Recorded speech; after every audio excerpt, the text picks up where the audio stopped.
మిత్రులారా నమస్తే.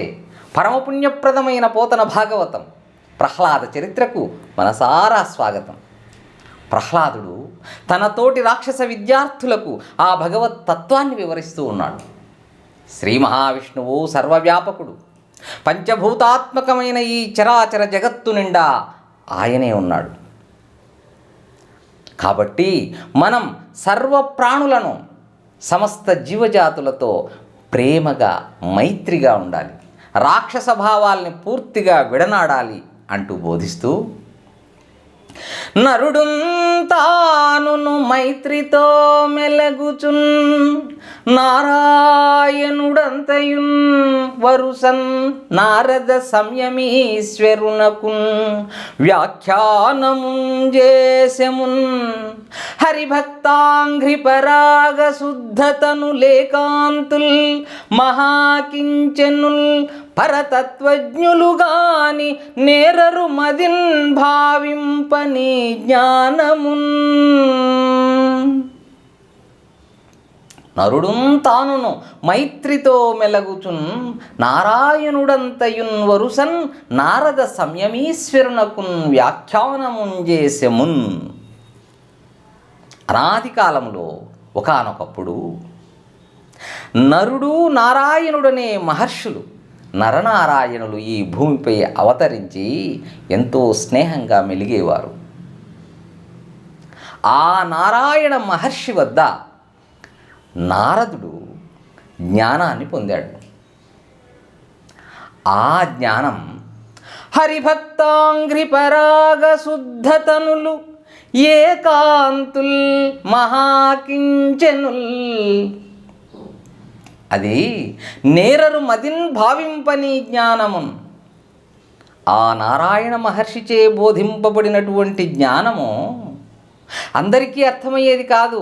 కేవలం హరిభక్తాంఘ్రి పరాగ శుద్ధతనులు, హరిభక్తుల యొక్క పాద ధూళి చేత పవిత్రమైన శరీరాలు కలవారు, ఏకాంతుల్, ఆ హరిని ఎల్లప్పుడూ భక్తితో కొలిచే అనన్య భక్తులు, మహాకించనుల్, ఈ భౌతిక సంపదల పట్ల ఏమాత్రము ఆసక్తి లేని సర్వసంగ పరిత్యాగులు, పరతత్వజ్ఞులు, ఆ పరబ్రహ్మము గురించి తెలిసినటువంటి జ్ఞానులు. అలాంటి వారికి మాత్రమే ఈ దివ్య జ్ఞానం అర్థమవుతుంది, అర్థం చేసుకోవడం సాధ్యమవుతుంది. తొల్లి నేను దివ్య దృష్టి గల నారద మహాముని వలన సవిశేషంబైన ఈ జ్ఞానంబును పరమభాగవత ధర్మంబును వింటిననిన వెరగుపడి దైత్య బాలకుల ధనుజరాజకుమారున కిట్లనిరి. ప్రహ్లాదుడు అంటున్నాడు, తొల్లి మొదట నేను దివ్యదృష్టి గల నారద మహాముని వలన, దివ్యదృష్టి భౌత భవిష్యత్ వర్తమానాలను గ్రహించగలిగినటువంటి శక్తి, దివ్య దృష్టి. అలాంటి దివ్య దృష్టి కలిగిన ఆ నారద మహాముని వలన, అంటే అతీంద్రియ జ్ఞానం కలిగిన వాళ్ళు, మామూలు ఇంద్రియాలతో గ్రహించబడేది కాకుండా అతీంద్రియ జ్ఞానం కలిగినటువంటి ఆ నారద మహాముని వలన నేను ఈ జ్ఞానాన్ని, పరమభాగవత ధర్మాన్ని, ఈ భగవత్ తత్వాన్ని తెలుసుకున్నాను అనగానే దైత్య బాలకులు, ఆ రాక్షస బాలకులు వెరగుపడి ఆశ్చర్యముతో ధనుజకుమారునకి ఇట్లనిది. ప్రహ్లాదునితో ఇలా అంటున్నారు, మంటిమిగూడి భార్గవ కుమారకులొద్దననేక శాస్త్రముల్ వింటిమి, లేడు సద్గురుడు వేరొకడెన్నడు, రాజశాల ముక్కంటికి నైన రాదు చొరగా, విలికింజన రాదు నీకు నిష్కంటక వృత్తి నెవ్వడు ప్రగల్భుడు సెప్పెగునాఢ్య చెప్పుమా. గుణాఢ్య చెప్పుమా, సుగుణశీలి ప్రహ్లాద మాకు చెప్పు. మంటిమిగూడి, మనము ఇక్కడే కలిసి జన్మించాము, కలిసి జీవిస్తూ ఉన్నాము.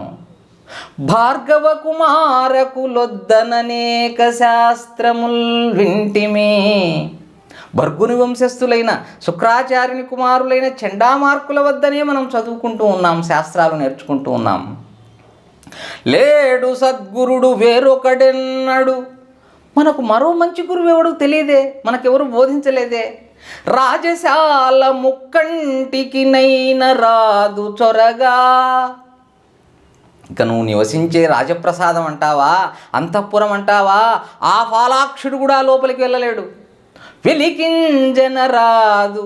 అలా వెళ్ళినవాడు ఆ మహారాజు అనుమతి లేకుండా, హిరణ్యకశిపుడి అనుమతి లేకుండా బయటికి రాలేడు. ఆయన అనుమతి లేనిదే అంతఃపురంలోకి ఎవ్వరూ వెళ్ళలేరు, బయటికి రాలేరు. ఏనాడు నువ్వు బయటికి వెళ్ళి ఎక్కడా నేర్చుకున్నది లేదు. నీకు నిష్కంటక వృత్తినెవ్వడు ప్రగల్భుడు చెప్పెగునాఢ్య. మరి నీకు ఈ విధంగా నిరాటంకమైనటువంటి, అడ్డు ఆపు లేనటువంటి ఇంతటి అద్భుతమైనటువంటి ఈ విద్యను ఏ ప్రతిభాశాలి, ఏ దిట్ట అయినటువంటి గురువు బోధించాడో మాకు చెప్పు.